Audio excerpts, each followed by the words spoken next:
Hello friends, তোমরা সবাই কেমন আছো? আশা করি খুব ভালো আছো। তো আরও একটা নতুন ভিডিওতে তোমাদের সবাইকে স্বাগত। তো আজকে ভিডিওটা হচ্ছে আমাদের এখানে যে রাজযাত্রা, এর আগের বারেও দিয়েছিলাম সেই ভিডিওটা, সেই রাজযাত্রার মেলাতেই যাব। তো শ্রীকৃষ্ণ আর রাধার যে রাজযাত্রার যে করে থিমটা করা আছে, ওটা সব সময়ই থাকে, শুধু রাজযাত্রার সময় তখন 1-2 সপ্তাহ ধরে মানে রেডি করা হয়, নতুন করে সাজিয়ে গুছিয়ে সে সময় মেলা হয়। তখন ওখানে 15 দিন মতো মনে হয় মেলা চলে। তো আমি শান্ত লাস্ট টাইমেই যাই। তো এরা দেখো কীভাবে আমাকে দেখছে। তো আমি এখানে এসে পৌঁছেও গিয়েছি। আর আমি এবারে ভিডিও করতে একটু অস্বস্তি বোধও করছিলাম যে সবাই কীভাবে নেবে। তো টুকটুক করে ভিডিও করতে করতে যাচ্ছি। সামনেই মানে মন্দিরটাকে সুন্দর করে সাজানো হচ্ছে, সেটা আগের ভিডিওতে তোমরা দেখেছো। এবারে দেখা যাক কেমন সাজিয়েছে, না দেখলে তো আর বলতে পারবো না। এই পাশে মেলা আছে, আর এই যে আমাদের বাড়ির লোকজন। তো যাই হোক, চলো দেখি এবারের মন্দির প্রাঙ্গণটা কীভাবে প্যান্ডেল করে সাজিয়েছে। এসেও গেছি। ওই যে দেখা যাচ্ছে রাধাকৃষ্ণের মন্দিরের প্যান্ডেল। মন্দির বলতে আছে, ভেতরে আছে।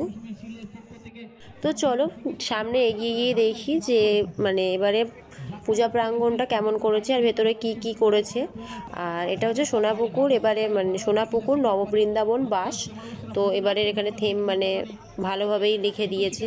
তো প্যান্ডেলটা মোটামুটি খুবই সুন্দর করেছে, মনে হচ্ছে বাইরে কিছু করেছে একটা থিম।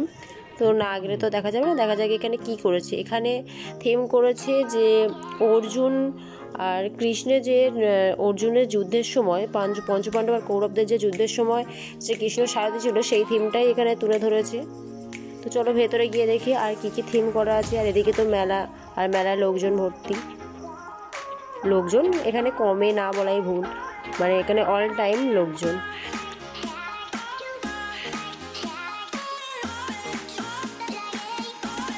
এবারে সাজসজ্জাটা আর প্যান্ডেলের সাজসজ্জা দেখে মনে হচ্ছে বেশ ভালোই করেছে। তো এটা শ্রীকৃষ্ণের বিশ্ব অবতার, যেটা তার বিশ্বরূপ দেখাচ্ছেন শ্রীকৃষ্ণ, দেখতেই পাচ্ছ। আর আরও একটা অবতার এখানে আছে, দুটো অবতার এখানে ওরা দিয়েছে। এই যে বামন অবতার আছে শ্রীকৃষ্ণের, বামন অবতারটা এখানে শো করেছে। তো খুব সুন্দর মেলবন্ধন করে দিয়েছে এখানে শ্রীকৃষ্ণের। তো চলো আমরা ভেতরে গিয়ে দেখি এবারে কী কী থিম আছে। গেল বছর ভিডিওতে তো সবটাই মিউজিকের এতেই করেছি। তো এবার আমি চেষ্টা করব তোমাদের সাথে বলে বলে শেয়ার করা যতটা পারবো। তো প্রথমেই শ্রীকৃষ্ণের জন্মের সময় যে জন্মগ্রহণের পর তাকে নিয়ে যেভাবে নন্দলায় নেওয়া হয়েছিল, সেটা এখানে আছে। মহাদেবের কৃষ্ণ দর্শন, মহাদেব কৃষ্ণকে দর্শন করতে কৃষ্ণকে দেখতে এসেছিলেন। তারপর যশোদা মা যখন কৃষ্ণকে ননি খাওয়াচ্ছে, মা যশোদার শাসন। তো এখানে শাসন বানানটা একটু ভুল আছে। যমন অর্জুন পুনরুদ্ধারণ, যেটা এখানে করেছে। এখানে আছে শ্রীকৃষ্ণের রাধার চক্ষুদান।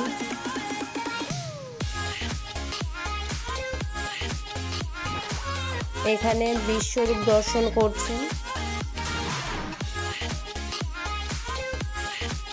এখানে আছে মহাদেব কৃষ্ণ বলরামকে যেখানে দেখতে এসেছিলেন। যতই হোক শ্রীকৃষ্ণ আর মহাদেব দুজনের আরাধ্য, না দেখা করলে চলে। ব্রহ্মার কৃষ্ণ দর্শন, এখানে ব্রহ্মা কৃষ্ণকে দেখতে এসেছিলেন। এখানে ছোটবেলায় কৃষ্ণ কীভাবে ননি চুরি করতো সেই দৃশ্য ফুটিয়ে তোলা হয়েছে। ছোটোবেলায় যখন আমরা টিভিতে দেখতাম শ্রীকৃষ্ণের যে ননি চুরিটা খুবই ভালো লাগতো। শ্রীকৃষ্ণ সিরিয়াল বা বই অনেক কিছুই হয়েছে, সিরিয়ালটা বেশি হয়েছে। তো সিরিয়ালটা সবাই এখনও যারা পুরনো বয়স্করা আছেন তারা প্রত্যেকেই দেখেন। তো তখন যা শ্রীকৃষ্ণের লীলা দেখা হয়েছে, খুবই ভালো লাগতো। তার মধ্যে ননি চুরি ছিল মেনলি। তো এটা হচ্ছে পুতিনা রাক্ষসী, সবাই দেখে বুঝতেই পারছো। তো এখানে মেনলি যেটা সবথেকে আকর্ষণ করে সেটা হচ্ছে এই গাছপালা। এই গাছপালাটা সত্যি গাছের যে এখানে সৌন্দর্যের যে বড় বড় গাছগুলো যেভাবে আছে, এই যেখানে শ্রীকৃষ্ণের রাসলীলার যে বনটা দেওয়া হয়েছে, ওখানটা সত্যিই খুব করে। আর এই যে একে দেখতে পাচ্ছি, মনে হয় কথা বলতে পারে না। তো আমি ভিডিও করছি দেখে আমাকে ওখান থেকে সরিয়ে দেওয়ার চিন্তা 2 মিনিট রেখেছি। সবাইকে সরিয়ে দিচ্ছি, কিন্তু আমাকে 2 মিনিট রাখার পর সরিয়ে দেওয়ার চেষ্টা করছিল। তো চলো এখানে দেখি কী করেছে, এদিকে তো মানে দেওয়ালে সব চিত্র করাই আছে, আর এখানে মোটামুটি করাই আছে, যেগুলো সব কিছু নতুন করে যায়, আলপনাটা দেওয়া হয় আর মানে পরিষ্কার করে রাখা হয়।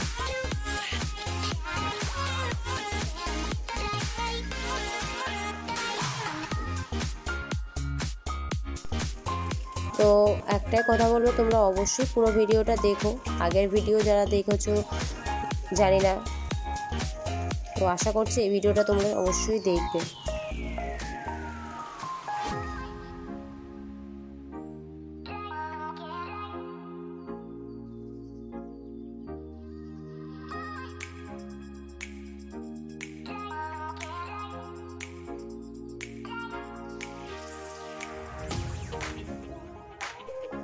এই যে শ্রীকৃষ্ণের নরসিংহ অবতারটা তোমরা দেখছো, এই নরসিংহ অবতারটা সত্যি আমার খুব ভালো লেগেছিলো। ছোটোবেলায় যখন শ্রীকৃষ্ণের মানে বইয়েতে বা সিরিয়াল দেখেছিলাম, তখন সত্যি নরসিংহ অবতারটা খুব আমাকে মন ছুঁয়েছিল।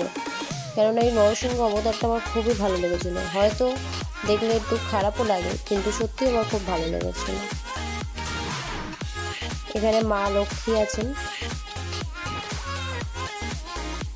তো এই যে শ্রীকৃষ্ণের যে রাসলীলার যে বনটা, এই বনটা এত মানে এমনভাবে আছে, গাছপালাগুলো দেখতেই পাচ্ছ কীভাবে আছে, কিন্তু সত্যি খুব মানে সুন্দর। এই বনটাই শ্রীকৃষ্ণের যে রাসলীলার যে মানে মেন জায়গা করেছে, সত্যি এটাই খুব সুন্দরভাবে সৌন্দর্য আর মানে ফুটিয়ে তুলেছে।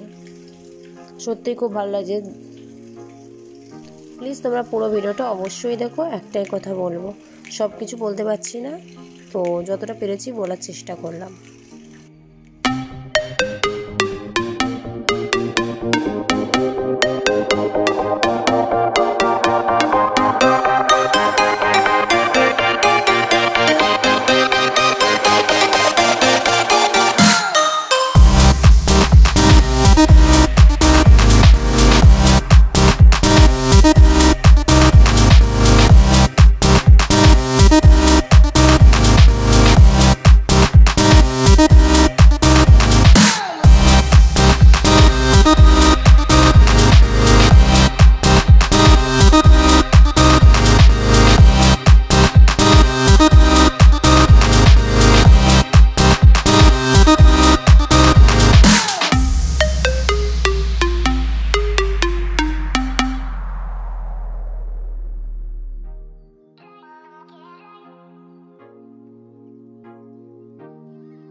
এবারে একটা মজার বিষয় লক্ষ্য করে দেখলাম, মানে কার্তিক ঠাকুর, বাবা কার্তিক মানে এখানে লাইন দিয়ে এবারে বসিয়ে দিয়ে গেছে। মানে আমার হাজব্যান্ড দেখে বলছে, দেখো কত কার্তিক ঠাকুর, মানে লাইন দিয়ে বসানো আছে। এখনও ওই পাশে আছে, দেখে তো হয় পুরো অবাক। এখানে সমস্ত ঠাকুরকে রেখে যাওয়া হয়, তো এখানে এবারে কার্তিক ঠাকুরের শাড়িটা দেখে সত্যি খুব ভালো লেগেছে। মানে আর আমার বলছে, দেখো তোমাদের কার্তিক ঠাকুরের তো তুমি চাদর দিয়ে ঢেকে দিয়ে এসছো, তোমাদের যেহেতু আমরা জোড়া কার্তিক পুজো করেছিলাম। আর এখানে দেখো এদের একটা কার্তিকেরও গায়ে একটা গামছাও নেই, ঠান্ডায় চাদরও নেই, বলো এদের কি করবে। তো সত্যি কার্তিকগুলোকে একসাথে দেখে না অপূর্ব লাগছিলো। মানে আমার তো খুব ভালো লেগেছে। তোমাদের কেমন লেগেছে এই কার্তিকের শাড়িটা দেখে অবশ্যই কিন্তু জানিও, খুব সুন্দর লাগছিল। তো যাই হোক, মানে কার্তিকদেরকে দেখে আমার খুব ভালো লেগেছে। এদিকে শিব মন্দির আছে, তো ওদিকেও একটু মানে রাজযাত্রার মানে বন টাইপের করে দিয়ে সেখানেও মানে কিছু থিম করে রেখেছে। তো এত কিছু আমি জানি না ওরা কি মনে করে করেছে, তো আর বলতে পারছি না এখন। তো আশা করি পুরো ভিডিওটা তোমাদের ভালো লাগবে।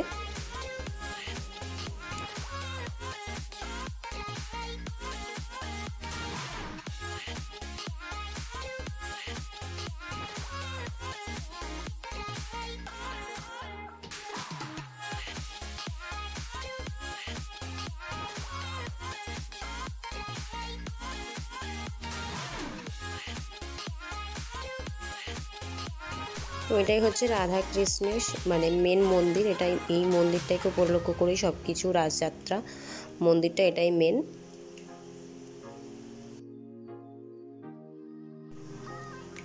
তোমাদের রাসযাত্রার সমস্ত থিম দেখা হয়ে গেছে। এবার আমাদের বাইরের দিকে যাওয়ার পালা। আর কি খাওয়া হবে সেই চিন্তা, মানে কি খাবো এটাও একটা বড় বিষয়। আমি বাইরে গেলে এটা ভাবি যে মেলার মধ্যে কোনো জিনিসই আমার পছন্দ হয় না, রোল না চাউমিন, এভরিথিং আমার কিছু পছন্দ হয় না। আইসক্রিমটা ঠিক আছে, ফুচকাটা ঠিক আছে, তারপরেরগুলো আর একদম যদি পছন্দ হয়। তো চিন্তা করা হচ্ছে কি খাওয়া হবে। আইসক্রিমটা নয় খেলাম, কিন্তু পরে কি খাবো। আর এখানে রাসযাত্রার সময় আগে না পুতুল নাচ হতো, তো এবারে মানে অনেক বছর আগের কথা সেটা, তো এখন আর সেটা হয় না। এখন বাউল কীর্তন এগুলোই সাধারণত হয়, যাত্রাপালা হয়। তো আমাদের এখানে চাউমিন মানে ঠিক করা হয়েছে যে চাউমিনটাই খাওয়া হবে। তো আমি হাফ প্লেট মতো একটু চাউমিন নিয়েছিলাম, জানি আমি 1 প্লেট খেতে পারবো না, আর এরা দুজন তো খেতে পারছে না, মানে আমার যা তো একদমই খেতে পারছে না, আর যা করে দেওয়ার তো খেয়েই নিচ্ছে। যে কী করবে ভগবানই জানে। তো যাই হোক, আমরাও খাওয়া দাওয়া তাড়াতাড়ি শেষ করে নিয়ে যেতে হবে বাড়ি, বেশি লেট করা যাবে না। এমনি বেরাই আমরা 9টার পরে, তখন আমরা সকাল সকাল বেরাতেই পারি না। তো এখানে প্রচুর স্টল আছে। আর ওই সেই নাগরদোলা, যা আমার আর বছর মানে মাথা ঘুরিয়ে মানে মেরেই ফেলে দিতে হাত ফেল করে। যাই হোক, জীবনেও আমি ওই নাগরদোলা উঠবো না। তো আমার মতো কে কে নাগরদোলাতে ভয় পাও অবশ্যই কিন্তু জানিও। তো তোমাদের ভিডিওটা কেমন লেগেছে অবশ্যই তোমরা জানিও।